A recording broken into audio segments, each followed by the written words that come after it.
Okay. Next game is Giri's game with Richard Rapport. I looked at this game already, so I know a little bit more about it. Mm-hmm. Okay, so they played a normal Sicilian. Very normal. Okay. In this position, Richard Rapport played a line that's discredited, but he doesn't care. He doesn't believe it. So probably the number of games in slow chess that 2700s have played the next move in the last 20 years is like maybe 3 or 4 games. Just nobody plays it. I think Korchnoi used to play it because he did what he wanted. Now, of course, e6 is the main move, and some people play bishop to d7, but he played g6. And of course, white can just take that and ruin the pawn structure. And that's what Giri did. Then Giri quickly played bishop b5. And after bishop d7, he went back because now this pawn isn't defended by the queen. So we could try to pile up on it with knight d5.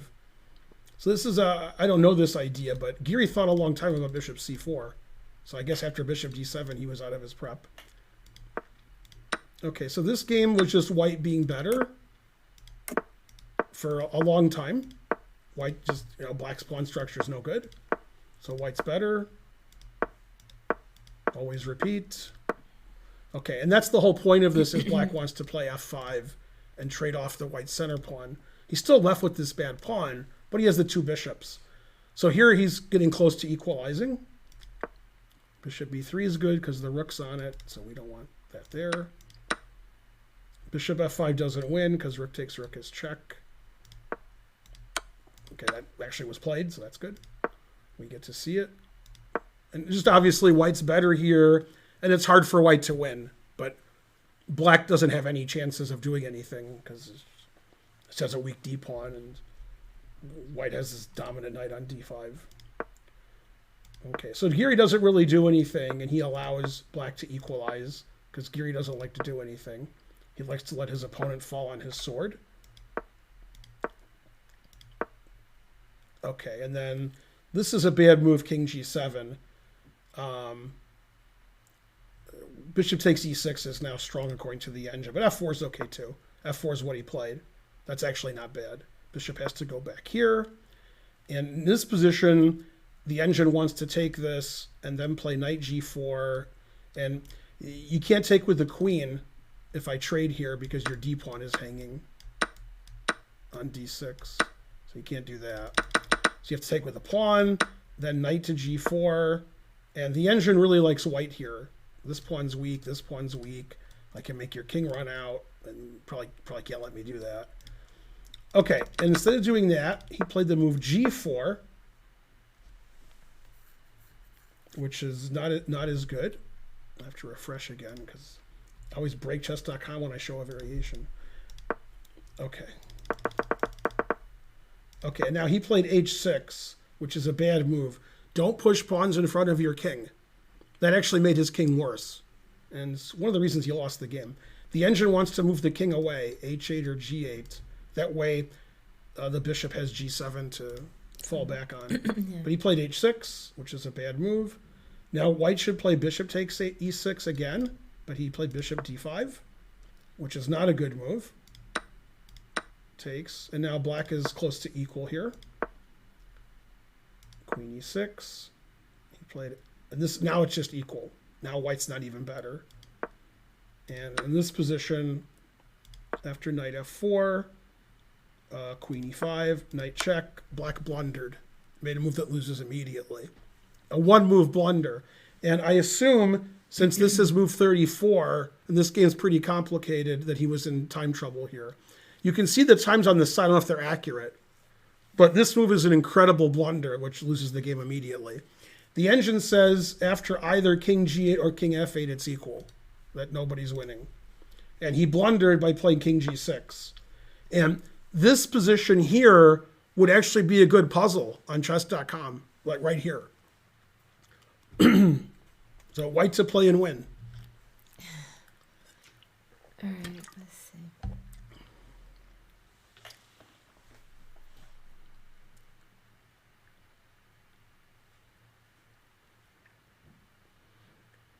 So the game was back and forth with Giri being slightly better, and clearly better, depending on what position it was. Then it was equal for about 5 moves, the last 5 moves. And then king g6, triple question mark was played, losing the game. So the game was decided on that move. Assuming that Giri finds the winning move. If Giri doesn't find the winning move, he is not winning.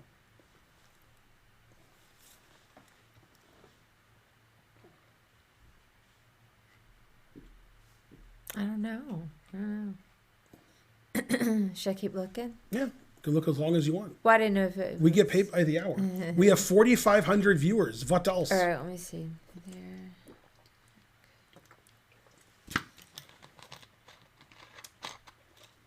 Okay, go up there.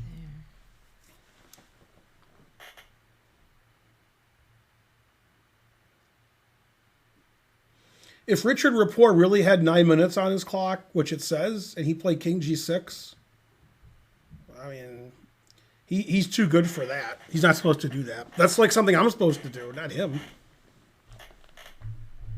Yeah, him missing this in a slow game is,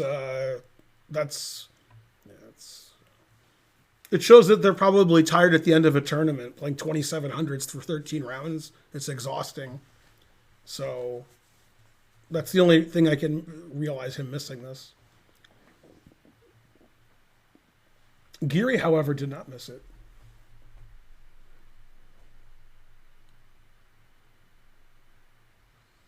That seems crazy. What's that? Because then he goes down there. I was looking at rook takes d6. That's correct. Oh, that is it? Yeah, the queen's overworked. Yeah, then you can go queen f5. Right, after queen rook d6, if you don't take it, you have a problem with your bishop. Right. And that's not easy to solve. Mm-hmm. Right, so he played rook d6. So if queen takes d6, there's queen takes f5 checkmate. Yeah. So, yeah. Now here, he played the number 1 engine move, which is a very funny move. King g5. Okay, and the idea is if you play the obvious rook takes bishop, I'm not sure if it's obvious, that's no good. Now I check, you get out of check, I check again, and so forth. And I keep checking you. I check you, you check me. If you stop the checks with this move, I take, and I take, now your knight's hanging, and your knight can't move because then your rook's hanging. And then if you take this, I take back with the rook, so I'm still on both of your pieces. And now white has to get into a better endgame. Here, here, here, and white's a pawn up. So white might win, maybe. I would think probably, but the engine says 1.3, which means probably it's a draw. But I think white should win, but maybe I'm wrong. Okay, so rook takes is no good because it goes to that pawn up endgame. But he has a much stronger move, which he found, which is rook d5. Because that is getting serious over here. That's a serious threat. Okay, queen e1 check is the best move. King g2 is the best move. And actually, bishop e7 is the best move. That's what he played. Yeah. Okay, now in this position, he played rook takes check, and he blundered again. And this was the 38th move, so I can't really blame him.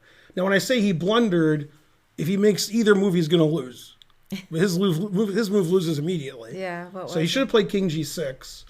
Then rook f6 check is winning. You can't take it because I mate you in 2. And then, okay, king here gets mated by this. King g5 loses for various reasons. The engine wants to play knight g3. And the idea is I'm vacating the h5 square. Right. So if you take this, I have queen h5 mate. Oh, okay. If you don't like queen h5 Nice. mate, then I can play this mate. If you didn't like that. So, okay. Anyway, he made the game end quickly. He played king h4. Now the engine plays knight g3 and announces mate. Okay, but he played a more human move. He played queen g3. This is much easier to calculate because there's no queen checks after we trade queens. So instead of making his 42nd move, he resigned, or 39th move, he resigned. You have to take. There's no other legal move. Now you have to stop rook here mate. Right. There's one way to do it. Let's see if you can find it. I mean, okay, obviously rook takes pawn, but Bishop g5. I didn't see bishop g5. I saw rook c5. I didn't see bishop g5. Okay. Yeah, bishop g5. Now knight f5 is going to be mate, so I can move my rook away, and that's hard to stop.